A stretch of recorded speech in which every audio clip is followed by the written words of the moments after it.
The Resonance Energy Device Explained. Preface. This presentation is a favor from Allah, God. The thanks is to Him, even though it's the result of more than 2 years of deep thinking about the resonance energy device invented by Donald Lee Smith. I was interested in this device due to the huge amount of power which it is able to provide. The device has no moving parts and is small in size. This presentation is an attempt to explain 2 important sources of information about the resonance energy device. They are a document and a video. The information contained in the document is free and open to the public. I think that it is time for such information to become widely known. Free energy is free because it's for everyone. Energy is everywhere in an unlimited quantity, ready to be taken with minimum effort. The resonance energy device described here is one of the most attractive free energy devices. It depends on a multidimensional transformer which makes possible a harmonic exchange between the positive energy reality and the unseen negative sea of energy. This is possible using a spark gap arrangement. The energetic symmetry between the positive and negative energy oceans make it preferable to use the term ambient background energy rather than the name zero-point energy. The video pointed to above is an excellent source that can be viewed in parallel with this work, and when considered together, the reader will understand both the video and this presentation. At the start of the above video, the inventor explains the importance of the magnetic field in generating electricity. The magnetic energy upsets the background energy, and that results in a separation of electrons between the 2 ends of a coil. This separation of electrons is a source of electric power.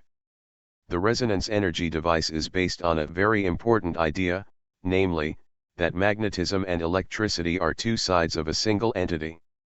Matter and energy are 2 aspects of the same thing, as Oliver Heaviside expressed in his famous energy equation E=mc². The electrical equivalent of this in our resonance energy device is E=volts times amperes times cycles per second squared. In this presentation, we will learn together how the device works, but before any attempt to use this information, please pay attention to the following caution. You need to read this document again and again to understand the power behind this device. This device is a power producer. You are near a power production factory but in a small size. This special coil only needs voltage. And when we oscillate that voltage, the voltage turns into real current. This means that even a short circuit isn't permitted in the collection system if you plan to use HV capacitors. This is not the place for amateurs. Please do not attempt to implement or use the information shown here unless you are experienced and skilled. Neither the publisher nor the author makes any representations as for the completeness or the accuracy of the information contained here, and disclaims any liability for damages or injuries resulting from your actions. Let's examine how a magnetic field generates a voltage in an ordinary coil and why our coils lack the energy key that Donald Smith has found. When a magnetic field penetrates a coil, the induced rotating electric field generates additive elementary voltages along the coil. Every turn in the coil receives the same voltage.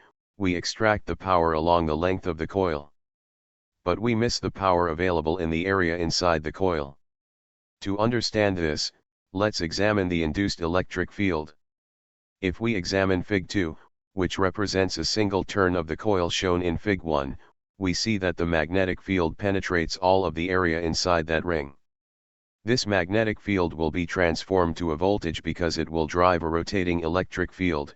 This field is able to induce a voltage, and this induced voltage will cause the current to flow due to the difference of voltage between the 2 points A and B in Fig 1. The important, generally forgotten thing about the induced electric field is its availability inside our coil, as shown in Fig 3. The induced electric field exists independent of the conducting loop. In other words, an induced electric field permeates all of the space within the region of the changing magnetic field, as indicated by the red field lines in Fig 3. What about this field? It is wasted power. It is wasted power at point A, as well as all of the distance between the 2 points A and B. If we want to achieve power amplification, we have to combine the magnetic field with the induced electric field in such a way as to conserve the non-conservative electric field. The induced rotating electric field will remain non-conservative, but we could play with the induced voltage created by that field using a Tesla bifilar coil, TBC. We need to extend the capacitive side of a Tesla bifilar coil in order to benefit from the induced E field to a reasonable degree. If we try to use a flat TBC, we will face the same problem in our solenoid coils where we concentrate between 2 points. The heart of the resonance energy device is based on an extended Tesla bifilar coil, Fig. 4. During my search for the specification of Tesla bifilar coil, I wasn't able to find a lot of information such as the resonance frequency of this special coil, as if it has been forgotten, although it has been known since 1894. I felt it's without advantage. Fortunately, at that time I successfully built a new type of asymmetrical capacitor that has 4 plates rather than 3 plates. I was able to replicate my source voltage. I gave it the name C1/C2 system. When I fed C1 with high voltage, I was able to take the voltage from C2 without direct contact.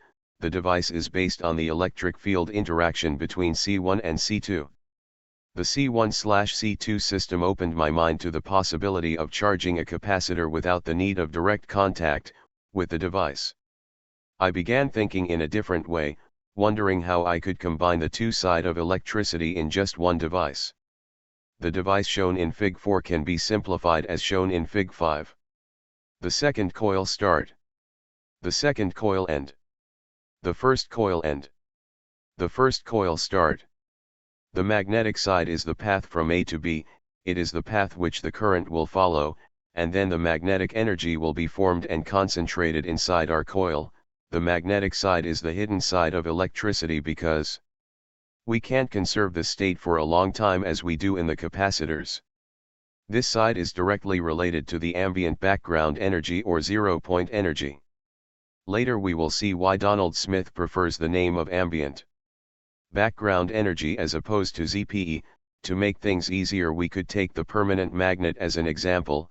The permanent magnet appears to create the magnetic field all the time without requiring us to provide any visible power for which we have to pay. The electric side of this amazing coil is the most difficult thing to understand. The capacitor in our extended Tesla bifilar coil is just one point. It's the point X, but from a static perspective, we say that it is between point C and D. The path from C to D is the way to conserve the direction of current needed to build the coil and ensure the maximum voltage is generated between the two plates of the capacitor. This capacitor is a dynamic capacitor and not a static capacitor. In this capacitor the displacement current is absent, because it gathers the two polarities of electricity in one device. The magnetic side is the current side where the current starts from point A and flows to point B. The electric side is the point at which the maximum voltage between the two plates exists.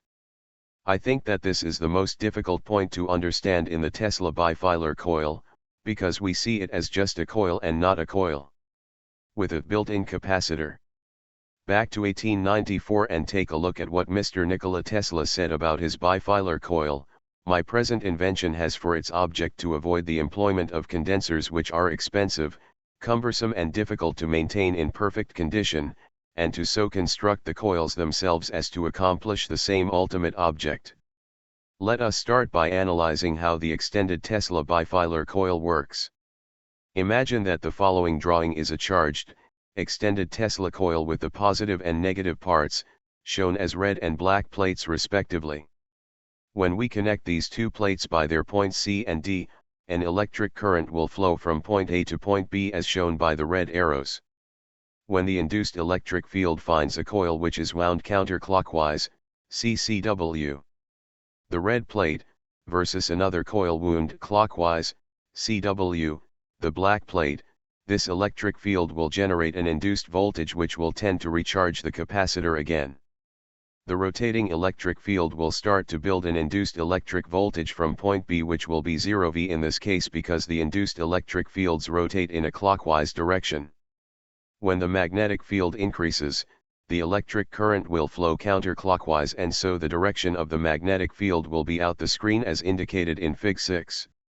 In this case we achieve a cost-free voltage difference between adjacent plates. This situation attracts electrons which were not previously available, to become incorporated and produce a very large net gain in potential. This gain is real.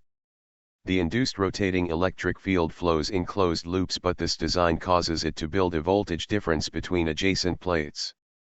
This fact prevents the voltage difference between the adjacent plates from dropping, and it makes the replication of electric power with radio frequency a practical operation. Because of this, we can understand why resonance can't produce the power, but it replicates the power with radio frequency, and this is the secret of the huge power which this device is able to give with the equation which Don Smith gave us. Power in 1 second equals 1/2 capacitance times voltage squared times frequency squared. A static electric field will be secured by the non-conservative E field. The induced rotating electric field will build induced elementary voltages. B is the starting point for that field, so it will have 0 volts, but when we arrive at point D it will have V volts, which same voltage will be available at point C. The induced rotating electric field will continue its rotation, producing a value of 2V at point A. Fig. 7. A question arises: where is the capacitor if C and D both have the same voltage? The capacitor in our extended Tesla bifilar coil, TBC, is a dynamic capacitor. It will be formed only when the coil oscillates. When that happens, the induced electric field will give C and D the same value of voltage, but every adjacent turn will receive the same difference of voltage needed for attracting ambient electrons which weren't originally in the system but now are incorporated in large numbers, providing the excess power. This capacitor appears due to the junction CD, and from a dynamic point of view, it is the point X. This device treats the magnetism and electricity as if they are the same thing. When this happens, both sides help the other side. The displacement current is absent here because it appears when we separate electricity and magnetism. When we do that, we fill the gap by introducing something isn't real. The displacement current does not exist. When you move a permanent magnet in the air, an induced electric field will appear regardless of the presence of a coil. The electricity is there, it comes from the background energy and returns to its background level. Both electricity and magnetism have the same origin. The magnetism is the energy side, magnetic field; the electricity is the physical side, electrons. The physical side appears when we place a conducting coil in an area where there is a changing magnetic field. The magnetic field causes the electrons to rotate counterclockwise and produce voltage, and rotate clockwise and produce current. Voltage electrons appear to be more negative because they are more active, current electrons appear to be less negative. We seek the number of electrons separated by the changing magnetic field. The current, I, is the energy killer because it absorbs the power of the voltage electrons. In this system, the magnetic field penetrates inside a special capacitor coil where both sides of electric power are found in a unified state. We discussed the phase when the capacitor discharges across itself, and now it is time to see how the coil will charge the capacitor with a reversed polarity. It's important to review the resonance in a normal L/C circuit to understand the work of the extended TBC. Imagine that you have a charged capacitor. When connected to a coil, a current starts to flow. When the current reaches its maximum value, this means that the capacitor was totally discharged. The magnetic field will have the greater value and start to decrease and induce a voltage which will charge the capacitor again with the opposite polarity. The same will happen in our extended TBC. When the magnetic field reaches its maximum value, it will then decrease and induce a voltage which will charge the capacitor again. The complexity here is to understand the positions of coil and capacitor. Magnetic field decrease. CCW, counterclockwise. In a dynamic perspective, the coil sees the capacitor in the X position, the coil situated between A and B. Comparing this to what happens in a normal L/C circuit, at this phase the coil has to drive a current outside its region. The outside region between A and B has to be position X. When the magnetic field induces a current to recharge the capacitor between C and D, the induced electric field will do this job because it will change the direction of rotation to be counterclockwise, Fig. 8, and This behavior will tend to keep the current at a high value while the voltage increases. The position of the capacitor in this device has to be the position of a spark gap. A spark gap in this position will improve the performance dramatically and amplify the power gain. The resonance energy device works with radio speeds above 20 kHz. The ambient background electrons are usually found in a dormant or inactive state, and this makes the drawing in of ambient electrons a difficult operation. For this reason, we need an earth connection to improve the performance of this system. Later in the video, Don Smith talks about something new. The earth connection isn't needed because there is something called air grounding. The spark gap here is the symmetry between the magnetic and the electric sides. To activate air electrons effectively, we need another source of power. Actually, the source of power exists as a negative energy, but before we go further, we have to see the symmetry between the electric and magnetic sides. When we start from A to C, we have half coil capacitor, while from D to B we have capacitor half coil. To understand how our extended TBC receives negative energy, it is better to see the way in which the device oscillates. There are two methods of feeding this coil. The direct method. Here we have to know the resonant frequency of this coil, or alternatively, we need to have the resonant frequency covered by our feeding circuit. This method is the best because we don't need lots of power, because when we achieve resonance, our extended TBC will have a very high impedance, and so, a maximum voltage will be available between A and B, and fewer turns will be needed in the reactant coil L2. The indirect method. Here we don't have to know the resonant frequency. If we feed this coil from A and B, the capacitor will charge. The spark gap has a very high resistance and it will not fire until there is a voltage difference between point C and D. At that moment a spark will occur, and when that happens, the resistance of the spark gap drops from a very high value to very low value, and that short circuits any power coming from the power source until the natural coil resonance finishes. When the capacitor is fully charged, the maximum voltage appears between points A and B, which is the coil side. When the spark occurs, the capacitor will transform into a coil which has a capacitor built into it. This operation provides the natural resonance needed without causing any problems. Caution! When we feed this coil from point A to point B and then disconnect it from the power source, you would then expect to discharge it by short-circuiting point C to point D, usually from the location of spark gap. If you do this and then touch the coil, you will definitely receive a substantial high voltage shock. Even if you see the spark will not discharge this capacitor immediately, but it will cause the coil to oscillate again and recharge itself. This device isn't a simple capacitor because when you short-circuit the spark gap, it will transform the electrical energy into electromagnetic energy capable of recharging the capacitor again. If you try to short-circuit points A and B in an attempt to discharge the extended TBC, then these 2 points will transform into electric points, due to the symmetry. From a static perspective, the capacitor can take an up position as well. The solution is to short-circuit C to D permanently and then short-circuit A to B at the same time.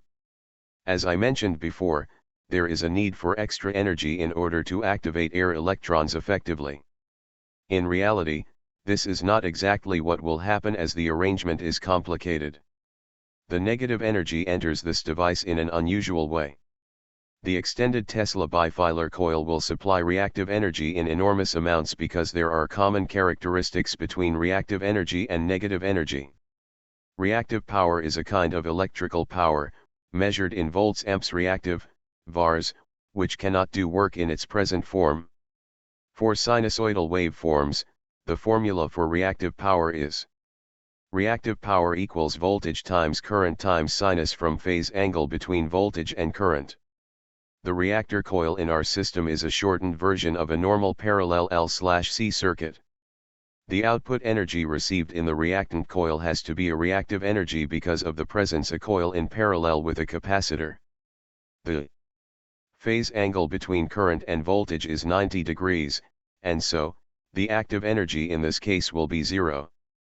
Active power equals voltage times current times cosinus from phase angle between voltage and current. The system acts like a negative resistor. It's a non-dissipative system because it's an energy-absorbing system. Active power. Chaotic energy, all electrons are rotating clockwise and counterclockwise at the same time. Reactive power.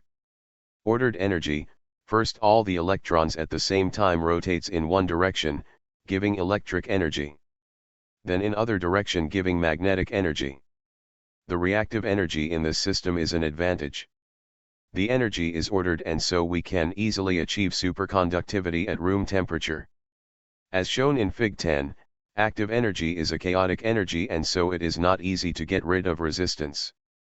The important point where we need to focus our attention is where the voltage has a maximum value, the current will be totally absent. Negative energy is a kind of electric power obtained when sparking, on-off, from a high voltage direct current, Fig 11. Fig 11. This is why we need a high voltage diode in our power supply circuit. The resonance in a normal parallel L/C circuit does not require this. If we connect a spark gap between point C and point D, then the negative energy will be drawn into our system with the same speed as positive energy.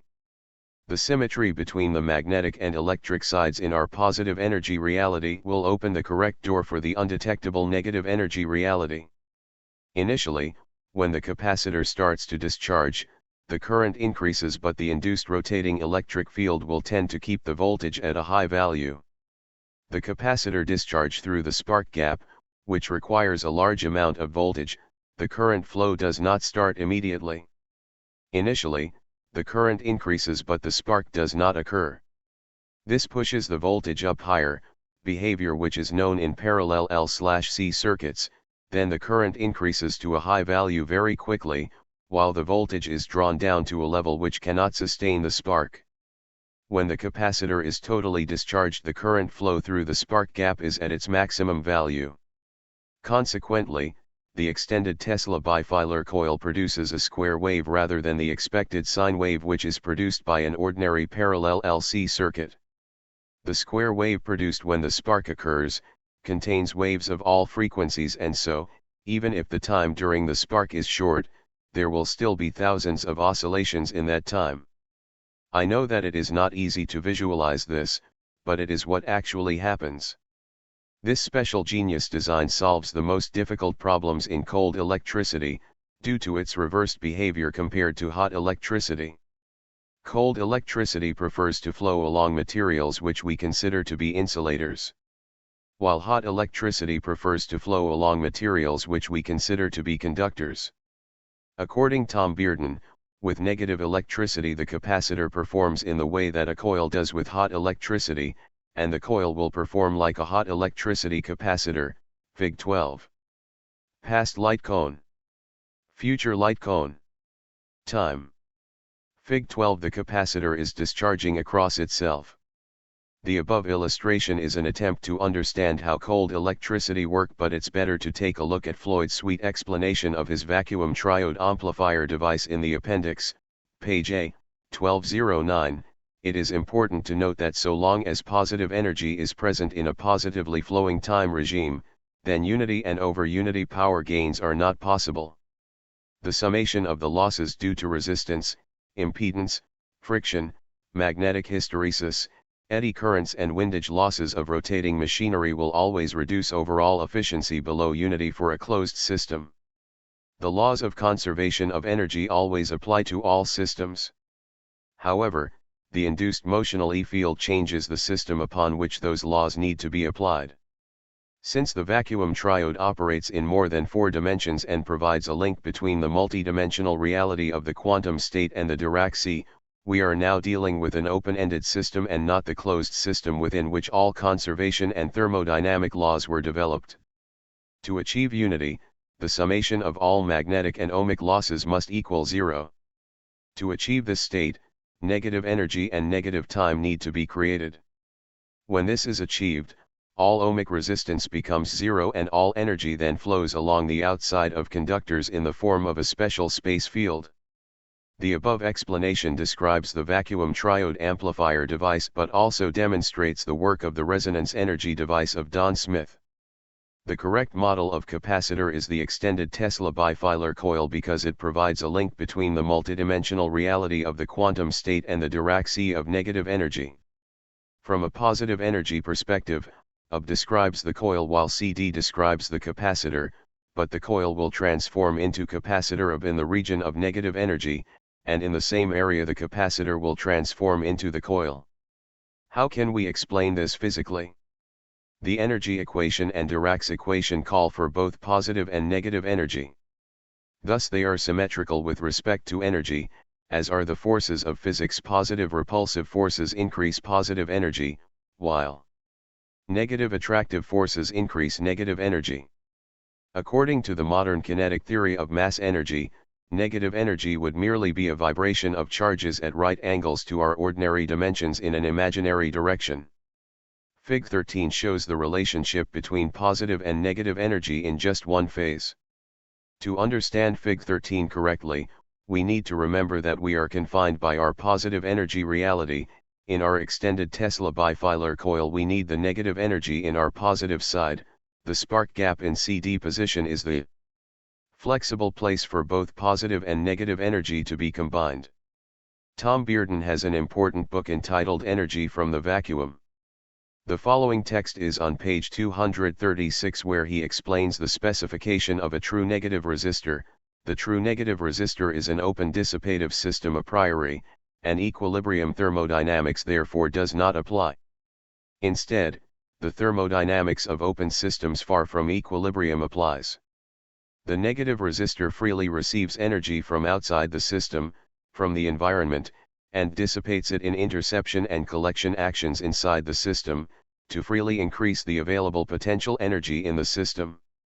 In circuits, the main characteristic of a negative resistor is that the environment freely furnishes some excess energy to I. Power the load, and or 2. Move the current back against the voltage, particularly when shunted across the back EMF region of the source dipole. The operator does not have to furnish this excess energy dissipated to propel the current backwards or dissipated to power the load. The true negative resistor in our system is the blue extended TBC where negative energy moves the current back against the voltage. This power will charge the coil electrically if it's acting as a capacitor. The electric current in the negative energy region, past light cone, works in a reverse manner compared to the electric current in positive energy region, future light cone. The symmetry between the magnetic energetic side and the physical electrical side will curve space for the negative energy power to enter our device through our flexible spark gap zone which represent a one-dimensional capacitor X. The negative energy which can be represented by attraction forces will find its way through the spark gap to increase the electric energy through UB. The system will continue its divergence and the clockwise rotation of the negative energy current will increase the counterclockwise rotation of the hot electric current, potential energy. This tends to amplify the power between point A and point B which represents the voltage gained by this virtual current. We are examining the first instant when the capacitor discharges across itself, transform into coil. The curved UB space will transform into one point in the negative energy C which is the capacitor in our imaginary extended TBC. Similarly, when the magnetic field collapses and charges the capacitor across CD, the magnetic field returns to its background level. The space-time continuum is reversed by the fields which are produced in the presence of excited coherent space flux. These quanta have been attracted from, and ultimately extracted from, the virtual vacuum, the infinitely inexhaustible Dirac sea, from Floyd Sweet papers in the appendix. Like charges have repulsion behavior on the positive energy side, while they attract each other in the negative energy region. This information is essential for an understanding of the nature of the negative energy C. When the turn comes, second time period, for our capacitor to be charged again with opposite polarity, the system will diverge toward negative energy space to close the loop in that space. The current passes from C to D to charge the capacitor, but in the virtual dimension it starts from D and finishes in C. This power will charge the capacitor magnetically if it's a coil. As you see, there is positive real energy and undetectable negative real energy. I think that Don Smith preferred the name ambient background energy as opposed to zero-point energy because there are two regions from which we can take power, namely, over ambient background energy and below ambient background energy. At this point, we can understand why cold electricity prefers insulators rather than conductors.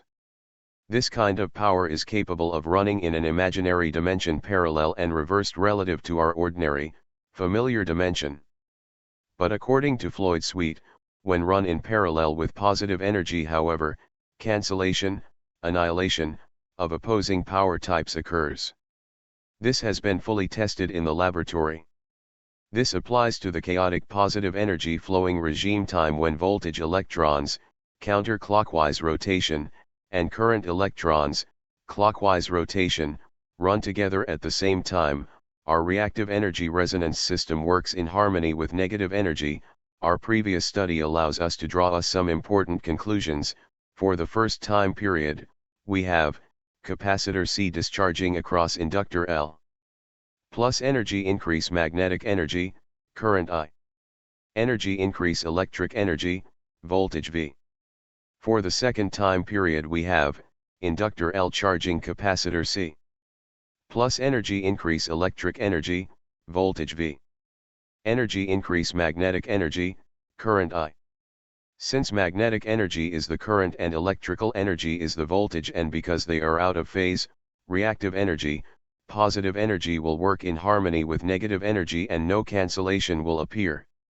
Our extended TBC is a very important device not only because it can supply unlimited electric power, but it gives us an exceptional opportunity to understand the way that energy flows inside our universe.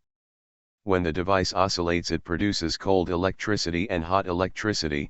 This means that the device is able to relate to both positive and negative energy. The flow of energy has two directions, from positive to negative and vice versa. Let's think about the physical way in which things work. In this analysis I'm trying to explain some deep physical aspects about positive and negative energy. As illustrated in Fig 12 and Fig 13, it is important to consider energy flow in relation to time. These two pictures just represent my thoughts and understanding of the subject. Cold electricity has the ability to produce an electric response when it interacts with metal surfaces. This can also be seen in the Casimir effect, where two non-magnetic metal plates, which are not carrying an electrostatic charge, are suspended very close to each other. The plates do not hang straight down but move towards each other. Cold electricity has the ability to produce an electric response when contacting metal surfaces because it's able to ionise empty space. In our extended TBC, when the spark occurs, we are actually colliding the space-time field through one point, the spark gap. The space-time field is, in my opinion, the space where negative and positive energy exist together. They exist together but cancel each other out due to a constant ratio. If we take a mass with a gravity field around it, and we move the mass and create a mass current, a new field is also created. It is a different kind of gravity field with no source and no sink. When the speed of the mass increases, then the created gravity field increases also. If the mass reaches the speed of light, then this means that it has the value E equals mass times speed of light squared as a positive energy. Mass times speed of light squared is the maximum value exchange between positive and negative energy admissible by zero-point fluctuation, ZPF. For that mass to exist the way it does in its time-space field, the mass has two options to reach the speed of light. 1. It will transform into exotic matter. 2. It will break the time-space structure. The only places which provide these two conditions are black holes. Black holes exist in the center of galaxies, which provide the rotational energetic symmetry between the mass and gravity field. See Fig 14, Fig 15 and Fig 16. Past light cone. Future light cone. Black hole. Notice the similarity between black hole and the spark gap. Fig 16. The massive spiral galaxy NGC 1365 has a huge black hole in its heart, spinning at nearly the speed of light.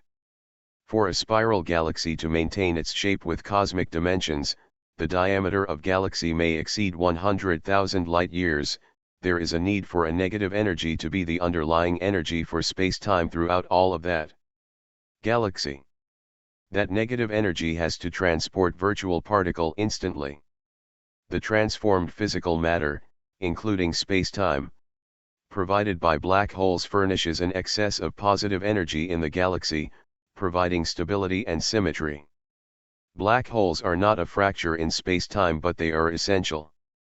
The above explanation will help to clear the way for a better understanding of the nature of electric energy. This explains why a sharp positive going DC electric pulse interacts with negative energy to produce cold electricity, which is an instant response from the negative energy C. This response does not start from the spark gap, but it ends in it. The negative energy will rotate to finish in the spark gap. This will squeeze the space-time to provide excited coherent virtual particles, which in turn produce electronic responses when contacting a metal surface.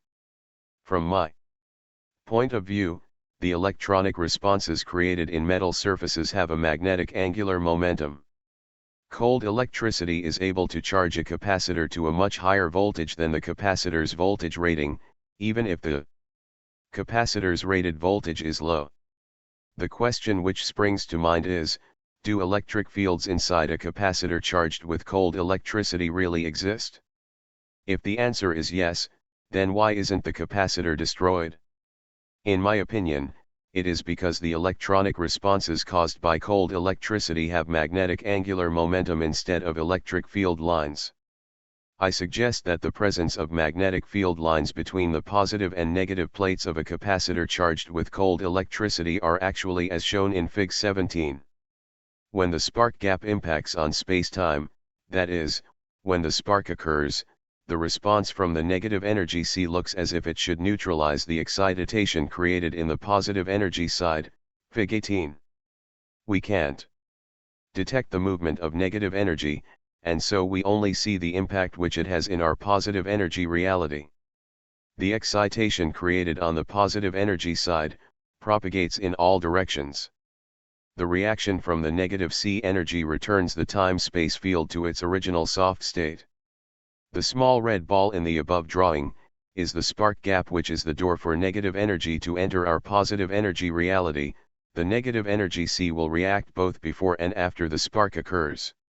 Referring back to Fig 14, before the spark gap fires, the negative energy will rotate starting from the spark gap to neutralize the excitation created in the positive energy side, Fig 19a, and when the spark gap finishes firing, the negative energy will end in the position of the spark gap, Fig 19b. The block wall area in an ordinary permanent magnet is the area of electron separation. Let's see how this happens in our extended Tesla bifilar coil. During the first time period, when the capacitor starts discharging across itself to become a parallel L/C circuit, point A will provide a maximum voltage while point B is the maximum current. The current flow starts from point A and finishes at point B. The system is now producing magnetic energy, and because of the magnetic field increase, the electrons will start from point B and flow to point A, which causes clockwise rotation to neutralize the counterclockwise spin of the voltage electrons, and cold electricity will charge the coil electrically if it is acting as a capacitor, and it will push the current to go back against the voltage by providing a magnetic angular momentum, the clockwise rotation shown in Fig 19a. At point X the result is to turn back the voltage electrons, causing strong initial potential electrical energy which increases the electrical energy. Current in cold electricity is the equivalent of voltage in hot electricity. The block wall is the place where negative energy interacts with RETBC, in other words, when the spark gap fires, the current will not start immediately because the negative energy will supply a virtual current by providing a clockwise rotation in the block wall area X. This virtual current is a compensator of the real current, but it will not absorb the power from the voltage electrons, which increase the available potential electrical energy. All this happens before the real current increases to provide the magnetic energy. Caution: please be aware that high voltage capacitors have dielectric recovery, which stores the electric field for a long time. High voltage capacitors need 5 minutes or more to discharge completely. Energy is everywhere and in enormous amounts ready to be taken for free. When we do that, we do not reduce the available power because the universe is full of energy. The energy in our universe is the source, physical matter is the energy in a visible form and the energy is in invisible matter form. The presence of the negative energy C beside our positive energy reality, raises an important question, namely, why they are separated when they could be united. They are separated to let our universe exist in the way that it does. Negative energy serves our existence because it's designed to be the under-background energy level for our foreground positive energy reality. Our existence is a thin part between those two energetic oceans. Negative energy is extremely active until the point when it appears to be nothing. We now need to explain another important behavior of our extended Tesla bifilar coil, namely, its superconductivity at room temperature. One of the puzzles in this device is its capability to equal the voltage with the current. The wire of the coil can receive ambient electrons because it's the surface for the capacitor CD. Let's examine this surface in Fig 20.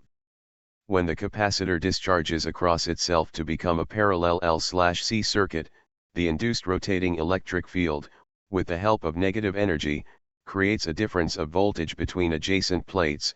This voltage according the Gauss law causes new electrons to be present in the system. Magnetic field. Fig 21 ambient electrons can be taken from the other plate as one of them has to lose electrons. When ambient electrons enter our system, Fig 21, they increase the power gain across the y-axis, Fig 20. When the current flows inside the extended TBC, parallel currents will be added while parallel voltage will be the same in the y-axis, while in the x-axis serial voltage will be added while serial currents will be the same. On the y-axis, sum, I, equals, V. On the x-axis, sum, V, equals, I. This system treats the voltages and currents in the same way, the voltages and the currents are physically equal. When this happens, the device squares the electromagnetic flux and becomes a near unity system in every process which will replicate the electric power according to the working frequency. This is a near unity system due to the superconductivity at room temperature where the electrons don't face the usual reduction encountered in an ordinary parallel L/C circuit. A normal L/C circuit cannot produce the superconductivity at room temperature because the exchange between the electric power and the magnetic power must lower one of them in each process. In our extended TBC they are combined in such a way so as to amplify the power in every process, and so the total available electrical energy in each cycle is twice the power available in a charged capacitor, which can be seen from the following relationship. Power equals 1/2 capacitance times voltage squared. Consider the similarity between the magnetic and electrical energy in a resonating parallel L/C circuit. Here, I need to explain the importance of the reactive electric power in the resonance energy device, in an alternating electric system where the voltage and current go up and down at the same time, Fig 10. Only active, real power is transmitted, and when there is a time shift between current and voltage both reactive and active power are transmitted. When this time shift is 90 degrees, pi divided by 2 degrees, the transmitted real power will be 0 as discussed above. This does not mean that there is no power, but it does mean that we cannot use this power in this alternating form. We have to transform it into direct current so that both current and voltage are united. Reactive power looks like a skipping rope, Fig 22. Fig 22. Imagine the voltage to be the rope and the children's bodies are the current. Reactive power looks like a skipping rope, the active power will not let the kids' bodies move correctly. Reactive power is an essential part of the resonance energy device, and a skipping rope is a good example which shows how kids go up and down without any problem. This sort of movement exists in our device. The separation between voltage and current in the resonance energy device is crucial for producing and cloning electric power at radio frequency speed. A proper method of collecting and converting the huge available electric energy is needed. The example given in Fig 22 is important when planning to collect and convert the available electric power.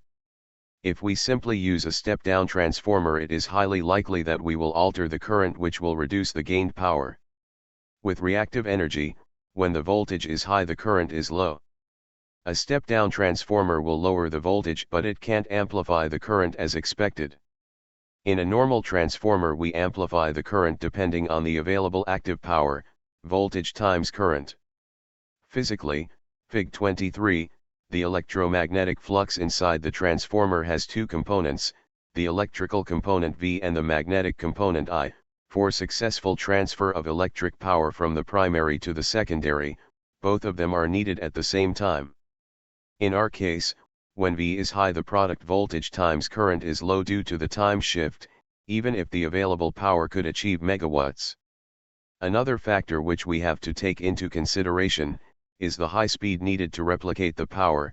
Using a transformer to lower the voltage imposes the need for a special transformer core which is able to respond at radio frequencies.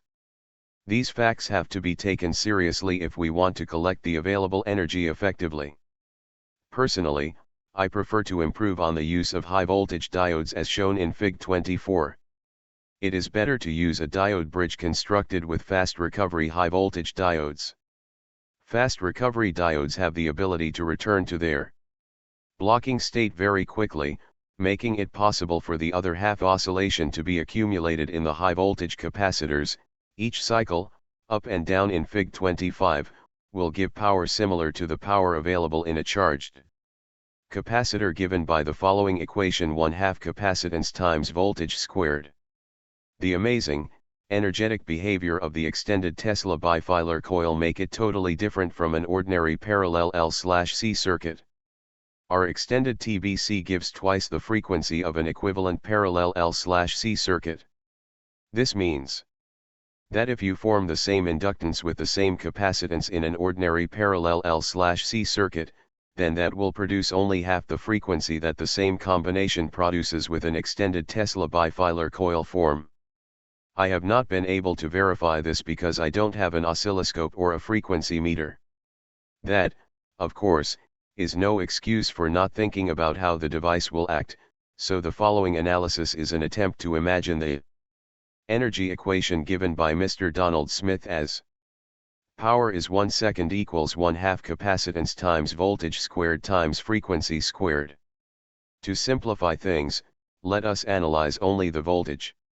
When the capacitor discharges across itself to become a complete parallel LC circuit, at that instant, the magnetic field reaches its maximum value.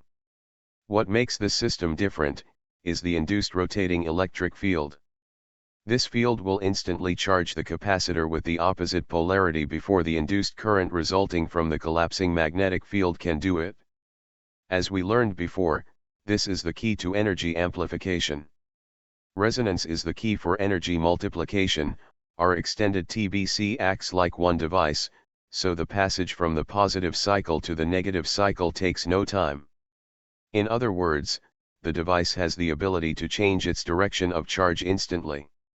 The yellow zone in Fig 26 is absent, compared to a normal parallel L/C circuit. When the energy cycles up and down, Fig 25, the device gives twice the power available in the capacitive side of the extended TBC. Fig 26. He power is each cycle will be given by 1/2 capacitance times voltage squared. Since the frequency will affect both the voltage and the current, we will examine the equation number 1 as follows: CV x V, the product CV is the quantity of charge available in a charged capacitor. If we divide it by 1 second, this will give us the current, since Q/T is the current in 1 second. Let us suppose that the frequency is 3 Hz. Fig 27. From Fig 27 we can see that the total available power is proportional to 9, which is the square of the given frequency. Each cycle has the power of CV2, the number of cycles in 1 second gives us the frequency will replicate CV, which is the current, and this will give us CVXF and replicate the voltage by the product VXF. This analysis is the best explanation of why the voltage equals the current in this system, because CVXF is the available current and VXF is the available voltage. This seems strange, How could the product VXF be the available voltage since the result is very high since we are working with radio frequencies above 20 kHz? The example given in Fig 23 will help us understand this. The energy formula gives the available DC power when converted from its alternating state. The electromagnetic flux will be squared, causing amplification of both current and voltage. In each second, the available power is CVXF. The power obtained depends on the number of turns in coil L2, and the limiting factor is the product VXF, which is a very high number in practical systems. Below this factor, the current is very high, being the product CVXF. This explains why a megawatt-sized unit can fit quite easily on a breakfast table, and it explains why this device is able to give any required level of energy. The energetic formula of our extended TBC can now be written as follows. Power in 1 second equals capacitance times voltage squared times frequency squared. This equation gives the available power in watts when converted into high voltage direct current. When the device oscillates, the power obtained is pure reactive energy. Volt-ampere reactive, VAR, is present, while active electric power, W, is absent in this dynamic state, Fig 28. This explains why reactive energy is not capable of doing real work in its alternating state. When kilowatts equals 0, then kilovars have no effect.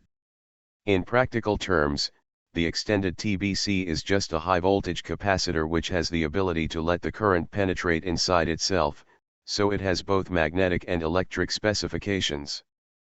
Practical section. A free energy device is something which is fascinating. Being hasty in wanting to build and test one is common, but that is not good. High voltage with high current isn't a game. Your first mistake may well be your last. If you decide to build this device in your house, it is a good idea to use locks and keys, and sticking a high voltage warning symbol on the device is a sensible action. I am not encouraging you to actually construct the device described here. The above theoretical information provided is the most important section. When the device is fully understood, then taking care when near it will be automatic. This device is a very special Tesla coil. When increasing the voltage in a normal transformer, the current drops, but here the current increases in the same manner as the voltage does. This device has current equal to the voltage. Resonance will impact both the voltage and the current. The special geometrical design of the extended Tesla bifilar coil, including the flexible position of the spark gap, produces the needed rotational energetic symmetry between positive and negative energy. As we have already seen, the spark gap opens the door for a massive inflow of electrical energy to be present. I personally got shocked indirectly from the L2 coil, and I certify the risk of this device. For construction, the first thing we need is a source of high voltage. The device can be fed using two different methods as described here. The first is the direct method, where the high voltage power source has the same frequency as the natural resonant frequency of the extended Tesla bifilar coil. The second method is the indirect method, where there is no need to know the frequency of the reactor, active, coil. The high voltage power source is needed to feed the extended TBC, which is the reactor coil, active coil. Fig 29 shows an easy to build oscillator. It's better to use a flyback transformer which has a high voltage diode built into it. Flyback transformers are readily available and cheap. The above circuit diagram is for a flyback transformer, where a high voltage power source enter our reactor coil via points A and B, Fig 30. Initially, the capacitor charges up to the value needed by the spark gap. When the voltage across the electrodes of the spark gap reaches a high enough value, a spark occurs, causing the resistance of the spark gap to jump from a very high value to a very small value, short-circuiting any power coming from the power source until the natural resonance finishes. The capacitor transforms into a complete coil which has its capacitor built into it. The natural resonance of the TBC is assured when using this method, but it does have some disadvantages. The frequency produced by power supply/spark gap combination has to be high enough to allow more power to be produced, and this calls for a powerful power source. On the other hand, the voltage between the reactor coil will be limited by the distance between the electrodes of the spark gap. This imposes the need for a large number of turns in the L2 coil. The output current obtained is directly related to the available voltage between the capacitor plates which form the device between A and B. We need to bear in mind that the capacitor incorporated inside our extended TBC operates in a dynamic fashion where no displacement current exists. The direct method of feeding the reactor coil with its own exact natural frequency is the best way to get the most available power, but this creates a real problem as it is not at all easy to find a high-voltage power supply adjustable over the range of frequencies which we want, especially frequencies above 200 kHz. We may require our extended TBC to work above 200 kHz, and for that, we may need impedance matching capacitors, Fig 31. The two yellow capacitors seen above are for impedance matching since the working frequency in Don Smith's device was very high, requiring a neon tube driver to supply it. Impedance matching is simply the process of making one impedance look like another. In our situation it is necessary to match the load impedance to the source.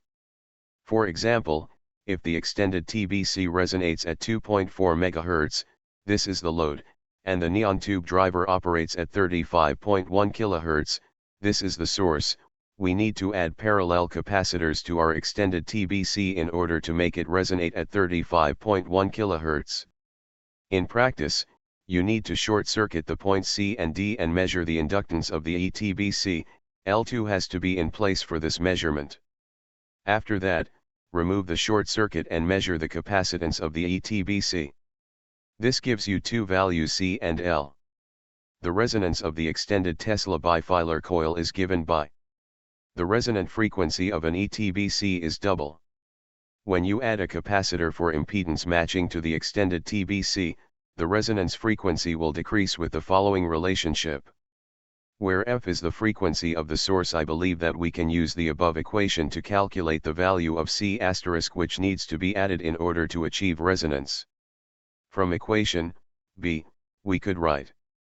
Using equation C, we will be able to calculate the needed capacitor for impedance matching. The value obtained is in farads, and that equation the frequency is in hertz and the inductance in henries.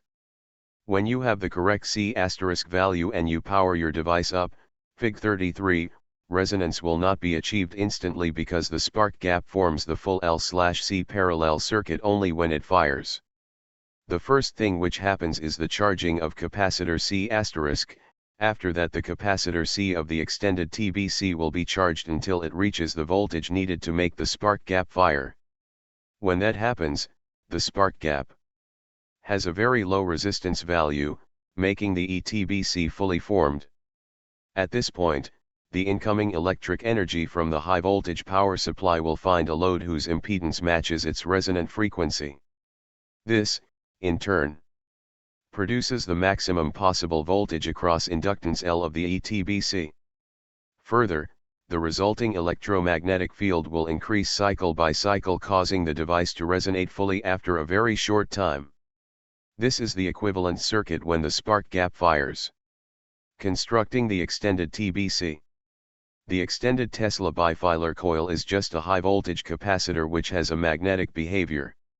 So, it is both a capacitor and coil at the same time. Constructing this device is relatively simple.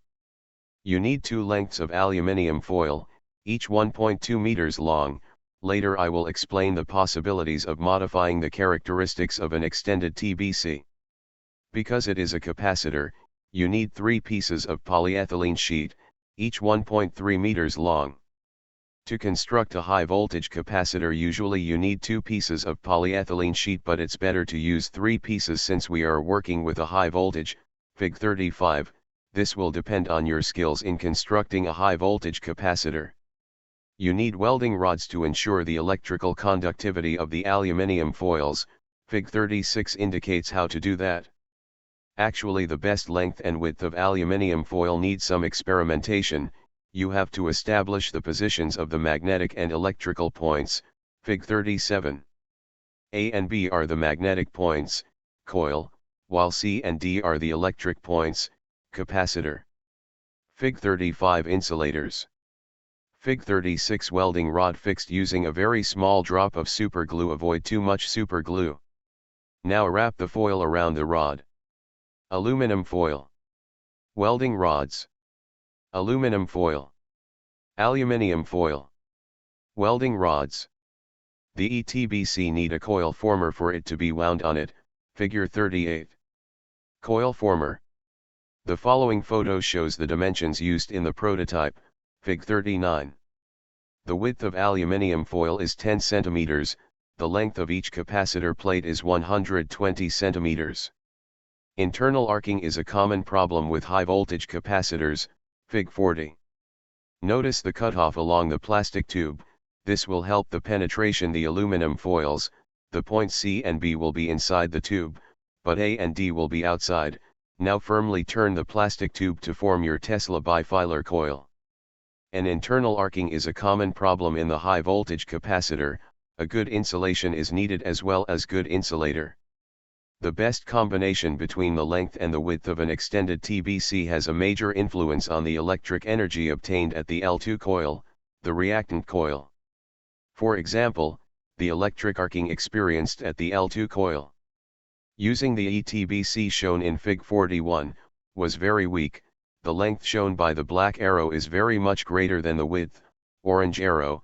This give a weak magnetic flux due to the small coil inductance. The coil inductance is very important because it will transform the replicated power into electromagnetic flux. The reactant coil, L2. Coil former. The coil length is about 25 cm as shown in figure 42, the diameter is 6 cm, and the thickness of the wire is 1.18 mm, AWG number 17 or SWG 18, and the number of turns is about 200. Fig 43 shows some nice sparks from L2 coil. The spark shown above is very strong, but it can't burn through thin paper. This proves that the electric energy obtained is reactive, and so it can't do work as it is. Converting a high voltage reactive electric power into direct current isn't easy to achieve. Working with a voltage over 10 kV is really dangerous. In my device I had about 40 kV of reactive power which to be converted. Ideas. To solve this problem, let's think again about the energy equation of our extended TBC. The idea is to work with a step-down method rather than using the step-up technique. The energy equation can be written like this: power in 1 second equals CVF times VF. CVF is the available current in 1 second since C is the capacitance value of the ETBC, V is the voltage used, and F is the resonance frequency. VF is the limit value when stepping up the voltage across the L2 coil. The gained electric power goes up proportional to the voltage value across L2. When achieving VF, the total obtained power will be exactly CV2F2, which is a very high power level. I know that this can be confusing, but this system has equal voltage and current. When stepping up the voltage, the current remains constant because it depends on the product CVF. We could increase the voltage by adding more turns to the L2 coil. When doing this, the current is the same, but the available electric energy will be given by power in 1 second equals CVF times V asterisk, where V asterisk is the voltage across L2. Using this new equation will help us a great deal in determining the voltage needed across the L2 coil in order to achieve the required electric power. Example. Imagine you have the following working conditions. Capacitance equals 10 nanofarads. Voltage equals 30 kilovolts. Frequency equals 100 kilohertz. You need a power of 30 kilowatts. What L2 voltage is needed to achieve this power level? Using the previous relation will give us 30,000 equals CVF x V asterisk. 30,000 equals 10x 10 to 9x 30x 103x 100x 103x V asterisk. 30,000 equals 30x V asterisk equal V asterisk equal 1000 volts. To obtain 30 kilowatts you only need 1000 volts across the L2 coil. To achieve this power level you need direct resonance, feeding the ETBC with a high voltage only, without direct resonance, will not give this result since the Voltage across the coil of the ETBC will be limited by the electrode separation of the spark gap. The voltage V across the ETBC is very important here because the product CVF is the current obtained using the reactant coil, L2. The working frequency F is important too. Similar to an ordinary transformer, if we want to use the step-down method effectively, we have to think about using too many turns when winding the ETBC. When designing an ETBC, it is important to think about the length of the capacitor plates because the length between B and D will give the total value of the induced voltage between the capacitor plates, which increase the electromagnetic flux, figure 44. A simple diagram of the resonance energy device can be like the following drawing, fig 45. When converting the reactive electric power from the L2 coil to direct current and stepping down the energy obtained to the mains voltage and frequency, for example, 220V, 50 Hz, the current will be boosted yet again. Some applications may not need an inverter. An electric heater can be fed directly from the capacitor's banks, but we have to prevent the alternating current coming from L2 to enter the heater by using another high inductance coil. Another idea about increasing the capacitive side of the extended TBC is to use etched aluminium foil to increase the surface area. The foil can be treated chemically using high voltage. The result is shown in fig 46. Maybe this is the technique used by Donald Smith to avoid the need for an earth connection. I have already mentioned about using negative energy to avoid the earth connection requirement in the resonance energy device, but I can't guarantee that this is the method used by Donald Smith.